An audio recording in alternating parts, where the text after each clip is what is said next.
Hirya no hino kuri iyi si kabisa, hirya no hino inkuru yamaze kuba kimomo, inkuru yamaze kuba kabisa, inkuru ikomeye cyane kuko hasohotse abakinnyi bafite higher potential players from every African country, cyangwa se abakinnyi bafite nyine ubushobozi budasanzwe muri buri gihugu, nyine buri mukinnyi uhagarariye igihugu cye udasanzwe muri Afrika kabisa. Ibi ngibi bikaba rero byakozwe n'igitangazamakuru cyitwa FC 26 gikomeye cyane kabisa. Nyuma y'uko rero uru rutonde rusohotse kabisa, mu bakinnyi bose bafite potential hejuru cyangwa se bakomeye bakanabaretinga, benshi bumiwe kabisa, benshi kabisa bakangaranye kuko u Rwanda narwo rurahagarariwe, birumvikana. Igitangazamakuru cyayikoze rwose inkuru cyashyizeho n'umukinnyi uhagarariye u Rwanda, ariko benshi muri buze gutungurwa, abandi ntimuri butungurwe kuko uyu muntu ntabwo ahabwa agaciro akwiye mu Rwanda hano mu Mavubi. Uyu musore ntabwo ahabwa agaciro akwiye, niyo mpamvu benshi muri buze mugiye gutungurwa kabisa n'uyu mukinnyi kabisa ukomeye, bigaragara ko ari we ukomeye ku ikipe y'igihugu y'u Rwanda Amavubi kabisa. Ubwo rero ndagira ngo rero ibyo byose nibyo tugiye kwinjiramo, tuze kureba no ku musore wahamagawe mu Mavubi. Hari n'undi mukinnyi wahamagawe mu Mavubi kabisa ukiri muto umeze neza cyane mu Mavubi, yateye imyaka 17 agiye gukina Sekafa, maze rero ibyo byose tugiye kuba twagenda tubirebaho byose kabisa, tugenda tureba uko ibintu bimeze, maze rero namwe muze kunkundira, namwe muze kuza kunkundira kugira ngo twinjire muri izi nkuru zose. Wamaze kumenya neza ko wakoze kuri subscribe, wamaze kumenya ko rwose wakoze kuri subscribe, niba utari urayikoraho rwose hita ukoraho, kandi nawe maze gukora kuri subscribe umfashe uze kwibuka gukora kuri like, uze gukora kuri like kugira ngo ikiganiro cyacu kigere ku bantu benshi cyane. Uyu munsi nshaka ko turara twujuje abasubscribers ibihumbi, nshaka ko uyu munsi turara twujuje abasubscribers ibihumbi 11. Ubwo rero uze kumfasha kugira ngo ibyo byose tugende tubigeraho niba utarakora kuri subscriber. Reka twinjire ariko mbere yuko ngera kuri abakinnyi b'ibihanyanyaswa batowe nk'abakinnyi bakomeye muri Afrika, abakinnyi kabisa, buri mukinnyi uhagarariye igihugu cyano muri Afrika, abakinnyi bakomeye hano muri Afrika kabisa, bafite icyo bita higher potential cyangwa se bafite ubushobozi budasanzwe. Tugiye kuba rero twagenda tuganira, ariko mbere yuko tubinjiraho reka manze nkubwire umukinnyi wamaze guhamagarwa mu kipe y'u Rwanda Amavubi, nuko umwana witwa Joseph Musabyimana ukina ikipe yitwa RFC Slaying Academy yari mu gihugu cya Belgique cyangwa se mu gihugu cy'Ububiligi, yahamagawe mu ikipe y'u Rwanda Amavubi y'abatenga imyaka 17 izitabira imikino ya Sekafa izabera mu gihugu cya Ethiopia kabisa. Ubwo rero ni byiza cyane kabisa, Amavubi akaba yakomereza babana bose tukabona baza mu Mavubi, ntibazajye birukankishwa bazamurirwa ko mu bakuru, ahubwo bagahera no mu batoya bakamanza bakamenyera, kuko iyo bageze mu bakuru niho batangira kubabwira ibyo bifuza, kuko mutigeze mubimenyereza cyangwa se mutigeze mumenyera ese aba bana bakeneye iki, ugasanga biragoranye ngo bafite ngo discipline mbi, kandi nta discipline mbi, ahubwo bo bari kubabwira uko biyumva, bari kubabwira icyo bakeneye. Ubwo rero ni byiza ko babazana bakiri batoya bakamenyera umwuka w'Amavubi, uburyo Amavubi babaho, ibyo byose bikagenda bibafasha mu iterambere ryabo kabisa. Ubwo rero uyu mwana ni byiza cyane, ni umukinnyi umeze neza cyane ukomeye. Ubwo rero reka dutegereze ko ibintu byose bizagenda neza cyane. Banyarwandakazi rero nuko nguko ibintu bimeze. Uyu musore rero witwa Joseph Musabyimana twamubwira ngo amahirwe masa. Reka twinjire rero muri babakinnyi kabisa bamaze kuba bagenda batorwa nk'abakinnyi bakomeye cyane hano muri Afrika, buri mukinnyi uhagarariye igihugu cye. Ubwo rero nuko icyo nakubwira cyo, harimo abakinnyi bakomeye cyane, wenda hari turebye nk'abari higher rated, bafite rate iri hejuru cyane, kuko bagiye bafite n'amanota yabo, kandi n'umukinnyi wacu ari mu bafite amanota meza. Umukinnyi wa mbere ufite amanota menshi nibyo ndimo ngenda mbareberaho. Mu kanya ndaje turebe ku mukinnyi wacu nambabwira ibigwi bye, mutaza kugira ngo byatunguranye kugira yisange mu bakinnyi bakomeye muri Afurika. Umukinnyi ufite rate yo hejuru cyane, ufite higher potential ya danger, ni umukinnyi witwa Mohamed Salah. Mohamed Salah kabisa, wa Misiri kabisa, niwe ufite higher potential ya danger. Akaba akurikiwe n'umuntu witwa Hakimi, Achraf Hakimi kabisa, muri Maroc, nawe ari mu bakinnyi bahagaze neza cyane. Umusore nka Ait Nouri, w'umunya Algeria, nawe ahagaze neza cyane kabisa, biragaragara ko ahagaze neza cyane. Abandi bakinnyi bahagaze neza nka Diarra wa Mali, afite we 83, ariko Hakimi nababwiye ko afite 90. Salah ubayoboye afite 91, maze Diarra wa Mali afite nawe 83, ananganya n'uwo bita Tapsoba. Ego harimo n'abandi basore benshi bafite potential nini. Hari n'umusore ndi kubona witwa Diawo, nawe ahagaze neza cyane kabisa. Birumvikana. Ubwo rero ntabwo abakinnyi bose nabagarukaho buri muri buri gihugu, ariko wenda nababwira no mu Burundi bahagarariwe n'uwo bita Yusuf Ndayishimiye Nyange, ukina ikipe ya Nice, afite higher potential 82. Ego nuko nguko bimeze. Umunya-Kenya yitwa Okumu kabisa, ahagaze higher potential 75. Ngo arushwa n'umunyarwanda ngiye kugarukaho mu kanya kabisa. Yes, nuko ibintu bimeze. Uganda ufite higher potential nini ubahagarariye yitwa Dembe, afite higher potential 78, anganya n'umunyarwanda wacu nawe afite 78 kabisa. Nuko ibintu bimeze kabisa, nuko ibintu bimeze. Yes, reka muri Tanzania bahagarariye no bita Miroshi kabisa, afite higher potential 78, nangana n'umunyarwanda. Nuko ibintu byose bimeze.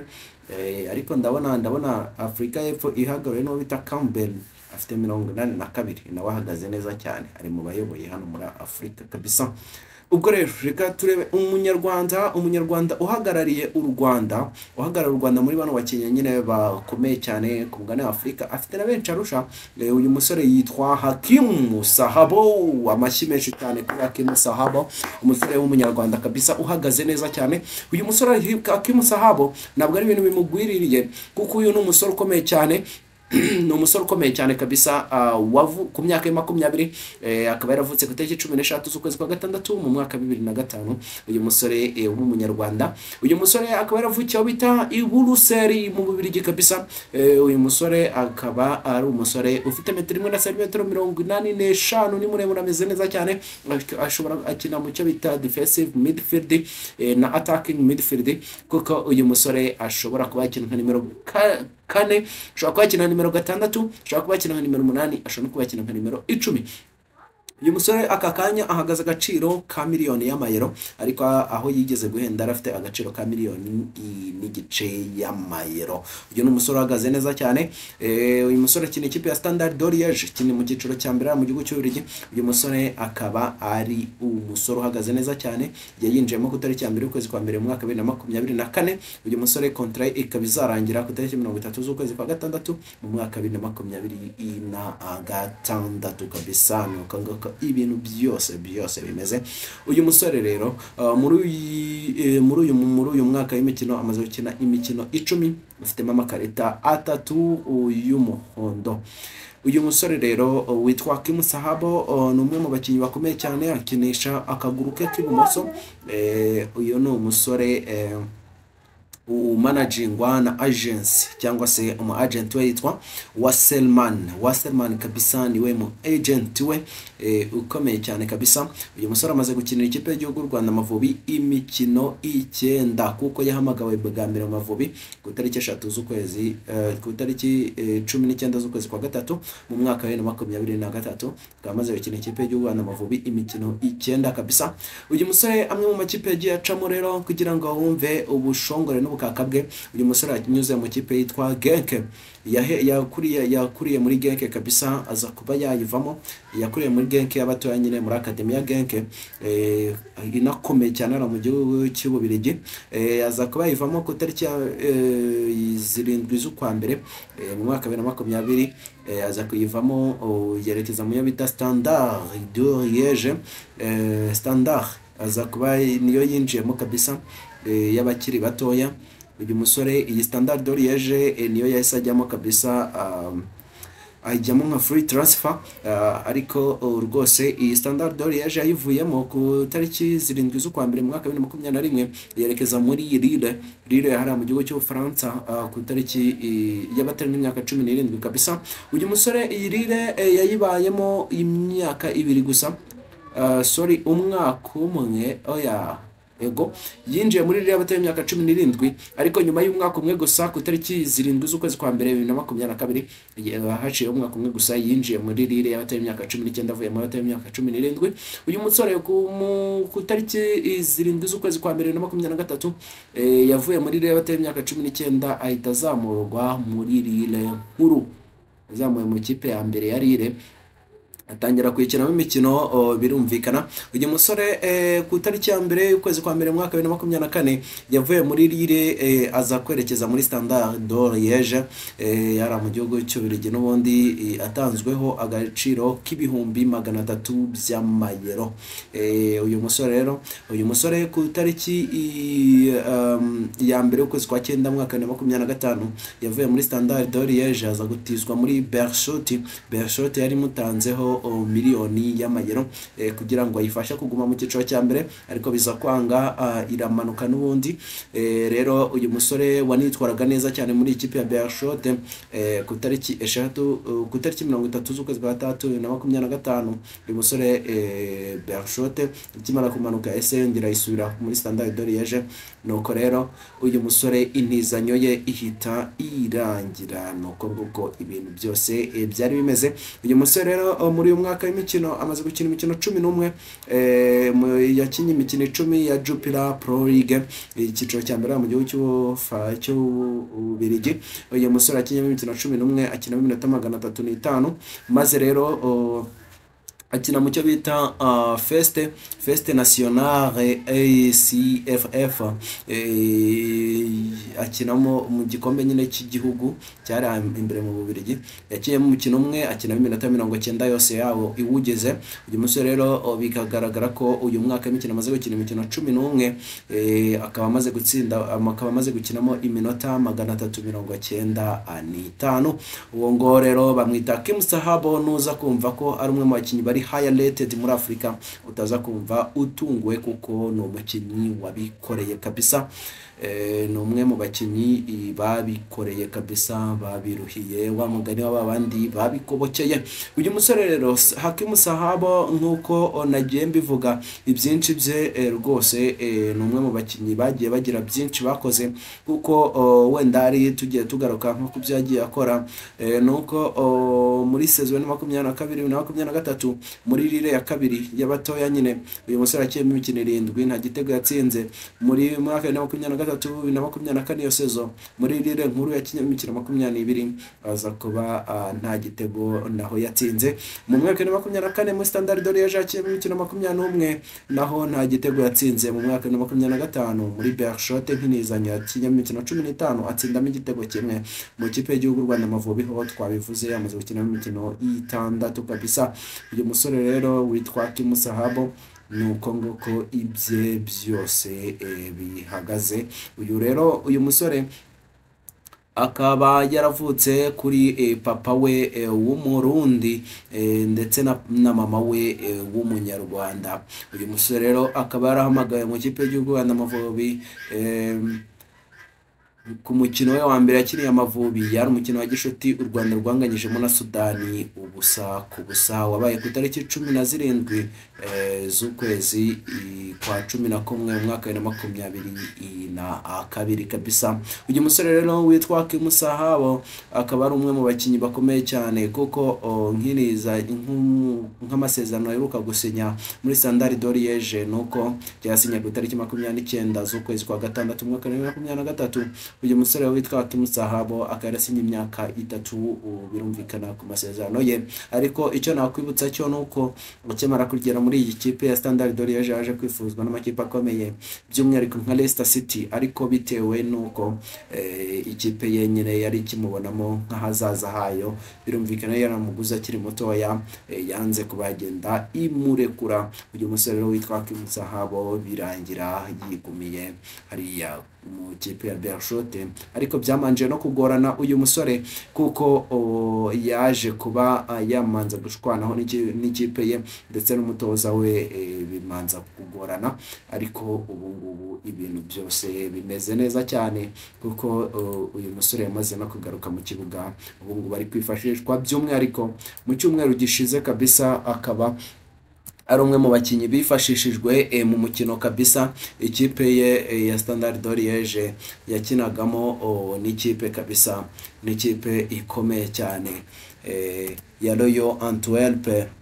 Uyu musore rero Hakim Sahabo akaba ari umwe mu bakinnyi bakomeye cyane kandi bagenda batanga icyizere ko ibintu byose bizagenda neza cyane, kuko nko ku mukino uheruka ikipe ye ya Standard de Liège yakinye, ikipe ya Standard de Liège yaje kuba yagenda ikina kabisa n'ikipe yitwa Royal Antwerp. Uyu mukino wose yarawukinye kandi yanabanje mu kibuga. Uyu musore rero aza kuba yagenda icyo gihe asimuzwa ku minota 85, ari nabwo umukino waje kuba rero unahita usubikwa. Uyu musore witwa Hakim Sahabo kuri uyu mukino yaretinzwe na live score amanota menshi cyane kuko yarari kuri 6 n'ibice, yari afite 7 n'igice kimwe. Uyu ni umwe mu basore rero bahagaze neza cyane kuko Hakim Sahabo n'umwe mu bakinnyi kabisa bahagaze neza cyane muri ikipe ya Standard de Liège. Yambara nimero 6 mu mugongo, nuzajya kureba iyi Standard de Liège ukabona nimero 6 mu mugongo uzamenye ko ari ishusho w'abanyarwanda Hakim Sahabo, umwana ukundwa na benshi, ukundwa n'abanyarwanda benshi, akaba ari umwe mu bakinnyi rero bagezweho hano mu Rwanda, kandi iyo atahamagawe uyu musore igikuba kiracika mu kipe y'igihugu y'u Rwanda Amavubi, kuko uyu musore kugira ngo numve ibigwi bye kuri uyu mukino ikipe ya Standard de Liège iheruka gukina. Reka manze nkubwire statistique yawugizemo kugira ngo wumve umutandukanye n'ababandi bose uzi. Hakim Sahabo yakinye mu minota 85, akaba ari umwe mu bakinnyi bitwaye neza cyane muri uyu mukino kuko yatanze pass accurate passes, y'amapase cyangwa se y'amipira y'amapase nyine agera ku bantu, kuko yatanze imipira 13 igera neza aho yayohereje 13 muri 17, 13 muri 17 yageze aho yayohereje nibuza ku kigero cya 86, nuko nta mupira yatanze ngo upfu gusa. Kandi uyu musore yatanze pass in opposition half. Uyu musore yasohoye umupira nyine awuvana mu gice cyabo awinjiza mu kindi kipe, kandi rwose mu mipira 9 yatanze ayisohora mu kibuga cye. Uyu musore 7 yageze ku bakinnyi be neza, zo ikigero cya 78%. Uyu musore yasohoye imipira neza mu kibuga cye. Uyu musore rero Hakim Sahabo akaba ari umwe mu bakinnyi bitwaye neza cyane muri uwo mukino kuko mu mipira yatanze iri mu kibuga cyabo, mu kibuga cyabo nyine mu kibuga cyabo, nuko uyu musore witwa Hakim Sahabo mu mipira 8 6 yageze ku bantu neza. Uyu musore rero ku kigero cya 75 nuko yatanze imipira neza mu kibuga cye. Uyu musore mu ma long ball cyangwa se mu mipira miremire yaje kuba agenda atanga muri 4 umwe wagezeyo neza cyane. Uyu musore ku kigero cya 25% ni umusore wari uhagaze neza cyane, maze uyu musore akaba yarabaye mwiza cyane mu kudefenda, muri dribble aba mwiza cyane, mu gutanga imipira aba mwiza cyane, no mu gushotaho ntabwo byagenze neza cyane kuko nta mupira n'umwe yashose ujya mu zamu. Uyu rero ni Hakim Sahabo, umwe mu bakinnyi bakomeye cyane ikipe y'u Rwanda Amavubi itezeho byinshi. Uyu musore yakoze kuri baro inshuro 30. Uyu musore rero akaba tushe zitagenze neza ari ebyiri, maze rero akaba yaratakaje umupira inshuro 8 gusa. Uyu musore rero akaba ari umwe mu basore bahagaze neza muri uyu mukino, yateye takire ebyiri zose zigenda neza cyane, akura umupira neza cyane inshuro ebyiri. Uyu musore rero yaje kuba agenda ablock shot zijya mu zamu imwe gusa. Uyu musore yatabayeho baro cyangwa se yakuyeho baro imwe n'ubundi. Uyu musore akaba muri ground duels cyangwa se muri ya mipira nyine yo kwataka umubiri ku mubiri kabisa yo hasi. Uyu musore akaba yarakuyeho, akaba mu mipira 9 akaba yaratsinze ebyiri.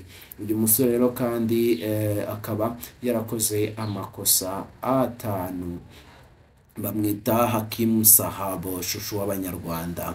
Uyu musore rero akaba ari umwe mu basore bahagaze neza cyane kuko yitwaye neza muri uyu mukino. Akaba arateye shot imwe ijya mu zamu kandi akaba yaraborotse, akaba yarateye iyo shot n'undi ikaborokwa. Uyu musore rero ni umusore uhagaze neza cyane muri uyu mukino kuko rwose yari gukinisha ukuguru kwe kw'imoso kwiza cyane. Umusore wari ufite ukuguru kwe rwose gutyaye kumeze neza, yitwa Hakim Sahabo. Uyu musore rero iyi kipe ye ya Standard de Liège, niba ushaka kugireba nuko nakubwira ko ifite umukino muri iyi weekend kabisa. Ifite umukino muri iyi weekend. Niba ushaka kuyireba rero nakugira inama yuko rwose wakwitana ku musore witwa Hakim Sahabo, maze ukamuha umwanya ukareba ibintu mugikorera. Ni umwe mu bakinnyi bahagaze neza i Burayi kandi ni umwe mu bakinnyi batanga icyizere. Ku tariki 28 z'ukwezi kwa 10 mu mwaka wa 2025, ubwo n'umusibo ejo, Hakim Sahabo ikipe ya Standard de Liège izaba yasuye ikipe yitwa Beveren kabisa. Bazakina ku isaha 3:30. Uyu musore Hakim Sahabo bikaba biteganyijwe ko agomba kuzabanza mu kibuga nk'ibisanzwe, cyane ko iyi kipe ya Beveren atari n'ikipe ijya ikunda kubagora kuko mu mikino baheruka guhura Standard de Liège nibuze baheruka guhura mu mikino wenda ari tubare imikino 2 iheruka. Nuko umukino wa mbere wabaye ku tariki 11 z'ukwezi kwa mbere mu mwaka wa 2021. Standard de Liège yatsinze ikipe ya Beveren ibitego 3-1, kandi ari nako ku tariki 17 z'ukwezi kwa 8 mu mwaka wa 2020 Beveren yari yakiriye Standard de Liège, maze Standard de Liège itsinda ibitego 2-1. Ari ngirira akaba ari irushanwa ry'igihugu bagomba kuzaba bahuriramo bagacakirana. Nuko nguko ibintu byose bimeze. Ikipe ya Standard de Liège na Beveren ni amakipe azirana, kandi Standard de Liège itsinda iyi Beveren cyane kabisa, ikunda kwitsinda kenshi rwose. Niyo mpamvu nta bwoba ikipe izamanuka ifite, kuko igikomeye Beveren ishobora gukora nukunganya cyane ko ari nako byagenze, kuko rwose ikipe ya Beveren itanaheruka no gutsinda, kuko Beveren mu mikino iheruka gukina nuko iheruka kunganya na Berchode igitego 1-1. Iyi Berchode n'ubundi Hakim Sahabo yavuyemo, baheruka kunganya ejo bundi ku tariki 17 z'uku kwezi kwa 10 mu mwaka wa 2025. Mu gihe Standard de Liège yo iheruka gukina imanuka mu kibuga na Royal Antwerp, batsinze igitego 1 ku busa. Nuko rero ibintu byose bimeze. Hakim Sahabo akaba umwe mu bakinnyi rero bo kwitegerezwa kandi bo guhanga ijisho, kuko ngubu ahagaze neza cyane. Iyi ni The Gen TV. Niba ukunze uburyo dukoramo, niba ukunze byose ubu ngubu buryo turi kubikugezaho, komeza muri comment twandikire utubwire, kandi utubwire n'ibyo wumva twakongeramo n'ibyo twahindura. Ibyo byose urabyemerewe. iyi ni The Gen TV. Komeza ukore kuri subscribe niba utarayikoraho. Nawe maze gukora kuri subscribe wibuke gukora kuri like kugira ngo ibintu byose bigende neza cyane. Turabakunda cyane. Imana ikomeze ibarinde kandi ikomeze ibiteho. Mbifurije weekend nziza, weekend y'amata n'ubuki, weekend y'uburyohe, weekend inoze, weekend isukuye. Ibintu byose bimeze neza cyane. Tuze guhura mu masaha ari imbere tuganira ku bakinnyi b'Abanyarwanda bari buze gukina uyu munsi, abafite imikino uyu munsi tugenda tubarebera ese nabahe, ese icyitezwe n'iki kuri bo. Maze rero unkundire wibuke kwingira ariyo channel ya mbere ku isi y'umunsi kugeza amakuru avuga mu kipe y'u Rwanda Amavubi, maze nawe uze kubishumangira koko uduha agaciro kandi ubyitaho, maze ukore kuri subscribe kugira ngo ibintu byose bigende neza cyane. Ndabakunda cyane. Imana ikomeze ibarinde. Ciao ciao.